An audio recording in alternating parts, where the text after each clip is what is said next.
Christians will be celebrating Christmas this year. Really? Who? Even though it's a pagan holiday. That's right, folks. It's that time of the year where we have to debunk this nonsense yet again. Once again, there is no evidence that Christmas has any pagan origins. This is just a popular modern myth. You will find that in most cases, these traditions are rooted in Greco-Roman society, which was pagan by nature. There is no evidence any Christmas custom goes back to paganism. Take the Christmas tree, for example. We're not really sure of its origin, but it didn't appear until the Middle Ages in Europe, when societies had been Christian for centuries. The most likely origin is that it evolved from the paradise trees, which were used in Adam and Eve plays held on December 24th, which is their feast day on the liturgical calendar.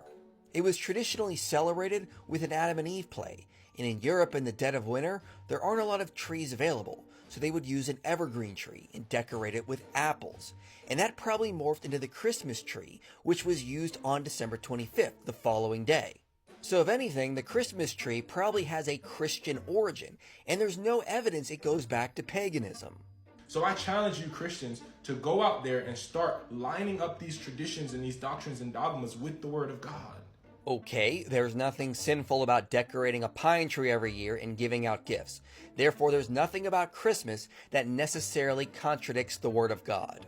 Just like for Christmas, there's no biblical reference at all. There's no biblical reference that allows you to post cringy TikTok videos, but here you are doing it.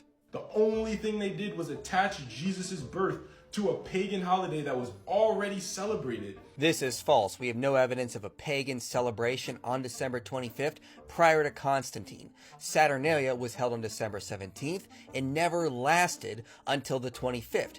Yule was not placed on December 25th until King Hakon the Good moved it there to coincide with Christmas. We have no reference to Sol Invictus on December 25th until it's mentioned in the calendar of Philocalus, which dates to 354 AD.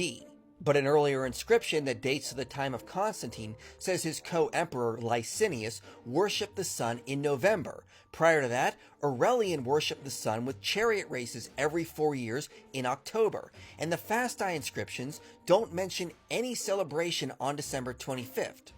So I argue it's more likely that pagans moved sun worship to December 25th and established Sol Invictus on that day after the rise of Christianity under Constantine so they could compete with the popularity of Christmas. So Christians didn't co-opt the pagan holiday. It's more likely that pagans tried to co-opt Christmas.